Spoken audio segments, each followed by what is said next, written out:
నమస్తే. మనతో ఉన్నారు సీనియర్ జర్నలిస్ట్ హేమసుందర్ గారు. సార్ నమస్తే. నమస్తే సార్, మొత్తానికి సినిమా హీరోలకి ర్యాంకింగ్స్ అంటూ ఉంటుంటాయి. టాలీవుడ్ ర్యాంకింగ్ అని, బాలీవుడ్ ర్యాంకింగ్ అని, ఇలా తమిళ ర్యాంకింగ్స్ చూస్తుంటాం. కానీ ఇప్పుడు పూర్తిగా ప్రతి సినిమా పాన్ ఇండియా సినిమాగా మారుతుంది కాబట్టి, టోటల్గా అన్ని సినిమాలు కూడా ఇండియన్ మూవీస్గా చూస్తున్నాం కాబట్టి, ఇండియన్ హీరోస్ అంటే టాలీవుడ్ కావచ్చు, బాలీవుడ్ కావచ్చు, లేకపోతే తమిళ్ కావచ్చు, మలయాళం కావచ్చు, ఇలా అందరి హీరోల్ని కలుపుకొని ర్యాంకింగ్ అయితే ఇస్తున్నారు. కానీ ఈ ర్యాంకింగ్ లో కూడా టాలీవుడ్ ఏ ర్యాంకింగ్ లో ఉంది ఏంటి, మొత్తానికి ఈ ర్యాంకింగ్ ని వీటిని నమ్మొచ్చా లేదా అంటే ఏం చెప్తారు? అంటే ఒకప్పుడు ఏ ఇండస్ట్రీకి ఆ ఇండస్ట్రీ ఉండేది. తమిళ్లో నెంబర్ వన్ హీరో ఎవరు, హిందీలో నెంబర్ వన్ హీరో ఎవరు, మలయాళంలో నెంబర్ వన్ హీరో ఎవరు, కన్నడలో నెంబర్ వన్ హీరో ఎవరు, తెలుగులో నెంబర్ వన్ హీరో ఎవరు, ఈ టైప్లోనే నెంబర్ వన్ స్థానం కోసం పోటీ జరిగేది. ఎంత పోటీ పడినా ఎన్టీఆర్ నెంబర్ వన్గా ఉండేవాళ్ళు. రెండో ప్లేస్లో నాగేశ్వర గారు ఉండేవాళ్ళు, అక్కినే నాగేశ్వర గారు. ఆ తర్వాత కృష్ణ, సోహన్ బాబు, కృష్ణరాజు, ఈ లైన్ చదువుకుంటూ వెళ్ళేవాళ్ళు ఐదుగురిని. చిరంజీవి గారు వచ్చిన తర్వాత చిరంజీవి గారు స్థానం నెంబర్ వన్కి వెళ్ళిపోయింది.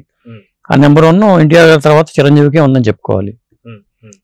అట్లా ఉండేది అప్పుడు ర్యాంకింగ్ పరంగా చూసుకుంటే. ఇప్పుడు అట్లా పరిస్థితి అయితే లేదు. ఎవరు హిట్ వస్తే వాళ్ళే ముందు ర్యాంక్ వచ్చే పరిస్థితి అయితే ఉంది.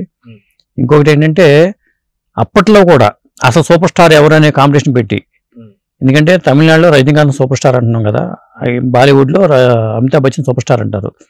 సూపర్ స్టార్ అని తెలుగులో కాంపిటీషన్ పెట్టి జ్యోతిచిత్ర కాంపిటీషన్ ద్వారా కృష్ణ గారినే ఎన్నికవుతూ వచ్చేవాళ్ళు.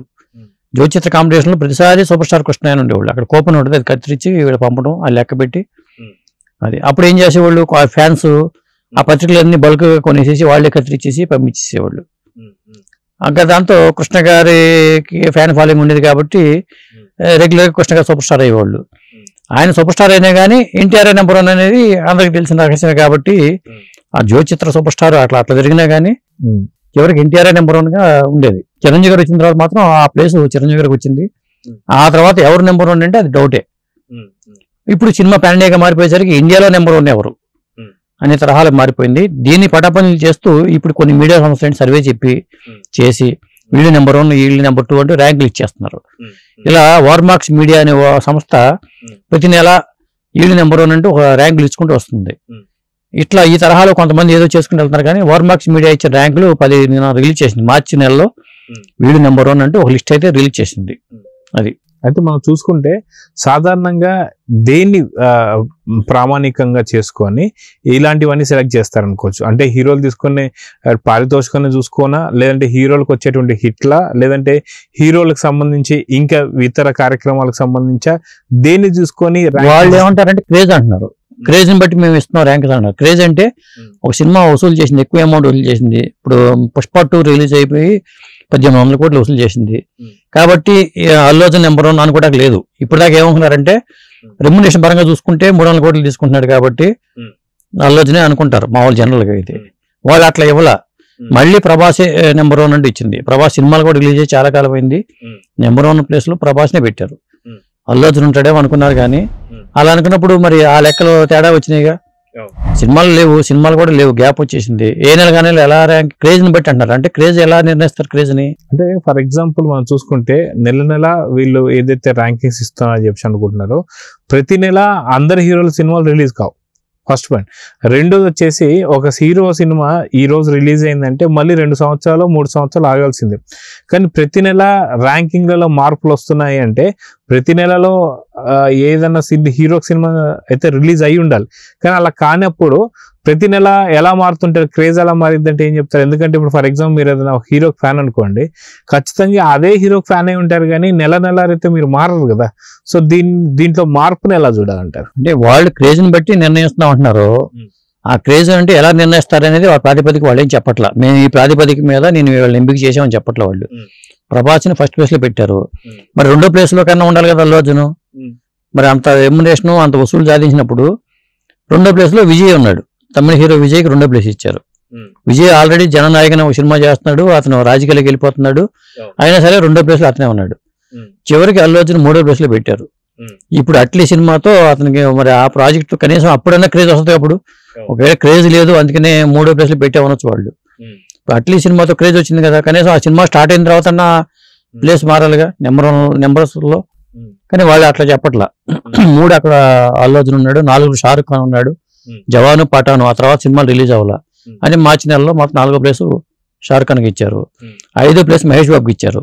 గుంటూరు కారంతో సినిమా లేకపోయినా మహేష్ బాబు సినిమా చేస్తున్నాడనే ఉద్దేశంతోనో మరి SSM 29కి క్రేజ్ వచ్చిందనే ఉద్దేశంతోనో అతనికి మాత్రం 5వ స్థానం ఇచ్చారు. మరి విజయ్కిను అజిత్కి పోటీ అంటారు తమిళనాడులో. దాదాపు ఇద్దరు నువ్వో నేనా అని పోటీ పడతా ఉంటారు. కానీ అజిత్ ప్లేస్ 6వ ప్లేస్కి ఇచ్చారు. అది మరి అజిత్కి 6 రావటం ఎంతవరకు కరెక్ట్? విజయ్ దాదాపు పోటీగా ఉన్నప్పుడు విజయ్ని 2లో పెట్టడం తప్పై ఉండాలి. లేదా 6వ ప్లేస్లో విజయ్ని పెట్టుకుని అజిత్ని 7వ ప్లేస్ కన్నా ఇవ్వాలి. అది జరగల. అదండి. సో ఓవరాల్ గా ఈ ర్యాంకింగ్స్ వల్ల ఎవరికి లాభం అని చెప్పి అనుకోవచ్చు? అంటే ఫ్యాన్స్ మాత్రం ఎవరినైతే బాగా లవ్ చేస్తుంటారో వాళ్ళకి తప్ప మిగతా ఎవరిని కూడా పట్టించుకోరు. సో ఇలాంటి పరిస్థితుల్లో ఈ ర్యాంకింగ్స్ వల్ల హీరోల మధ్య ఉన్న ఫ్యాన్స్ కు మధ్య గొడవ పెట్టడం తప్ప మిగతాది ఏదీ లేదని చెప్పి అనుకోవచ్చు. అంతే. ఇప్పుడు ఇలాంటి కలగడం వల్ల ఏమవుతుందంటే గొడవ జరుగుతుంది. ఇప్పుడు NTRకి ఎక్కడ ఇచ్చారు? అజిత్ తర్వాత స్థానం ఇచ్చారు. అజిత్ 6వ ప్లేస్. అజిత్ తర్వాత ప్లేస్ జూనియర్ NTRకి ఇచ్చారు. RRR లో మరి మల్టీ స్టార్ సినిమాలు చేస్తే సినిమాకి క్రేజ్ ఉంది, పైగా డ్రాగన్ కి క్రేజ్ ఉంది. వార్ 2 రిలీజ్ అవబోతుంది. మరి జూనియర్ NTRకి 7 ఇవ్వడం ఎంతవరకు కరెక్ట్? జూనియర్ NTR తర్వాత రామ్ చరణ్ 8లో పెట్టారు. అంటే జూనియర్ NTR అభిమానులకి కోపం వస్తే రామ్ చరణ్ అభిమానికి కోపం వస్తుంది. కాబట్టి ఈ ర్యాంకింగ్ మనం క్రైటీరియాగా పెట్టుకుంటేనేమో తలకాయ ప్లే. నెంబర్ 1 ఎవరైనా ప్రభాస్ నెంబర్ 1 కాదన్నప్పుడు సందేహాలు ఏం లేవు. కానీ కాకపోతే ఈ టాప్ 10 లిస్ట్ లో ఉన్న వాళ్ళు ఎక్కువ మంది మాత్రం తెలుగు వాళ్ళే ఉన్నారు.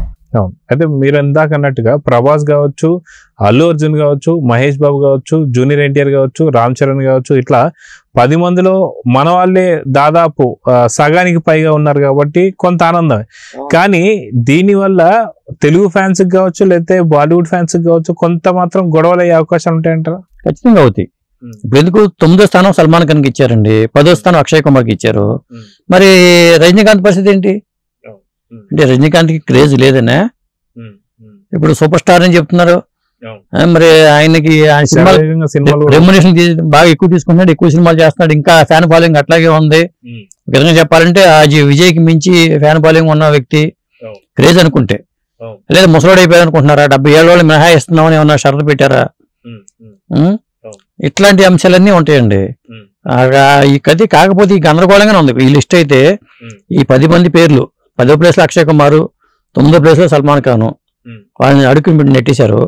షారుఖ్ ఖాన్ కి మాత్రం 4వ ప్లేస్ ఇచ్చారు. ఈ తరహాలో వాళ్ళు వార్మార్క్స్ సంస్థ వాళ్ళు మేము ప్రతి నెల రిలీజ్ చేసే లిస్ట్ ప్రకారం మార్చి నెల లిస్ట్ ఇది అంటూ వాళ్ళు ఇచ్చారు. మరి ఏప్రిల్ నెలకి ఎవరిని పెడతారో తెలియదు. అల్లు అర్జున్ సినిమాకి మాత్రం అట్లీ సినిమాకి అల్లు అర్జున్ సినిమాకి క్రేజ్ ఉంది కదా, ఆ కాంబినేషన్ కి కనీసం 2nd ప్లేస్ లో పెట్టాలి. అదిగాక ఈ మధ్య చూసుకుంటే దాదాపు సెకండ్ హ్యాట్రిక్ దిశగా దూసుకెళ్తున్నటువంటి ఒక నటసింహం బాలకృష్ణ గారు, వారికి సంబంధించినటువంటి ఒక ర్యాంకింగ్ ఈ 10వ ర్యాంకింగ్ ఏమైనా కనిపిస్తుంది అనుకోవచ్చు అంటారు? అసలు బాలకృష్ణ గారిని పక్కన పెట్టేశారు. అంటే వేరే వాళ్ళకి ఏం పట్టం కట్టారు. మరి బాలయ్య బాబుని, రజనీకాంత్ ని, ఈ తరహాలో ఇంకా కొంతమంది ఉంటారు చాలా మంది, వాళ్ళని పక్కన పెట్టారు. కాబట్టి అంటే నెంబర్ 1 ఎవరు అనే దాని మీద అంటే చిరంజీవి గారు నెంబర్ 1 కాదని అనుకోవాలి. ఇప్పుడు మరి అక్కడ చిరంజీవి గారు ఫ్యాన్స్ హట్ అవుతారు కదా.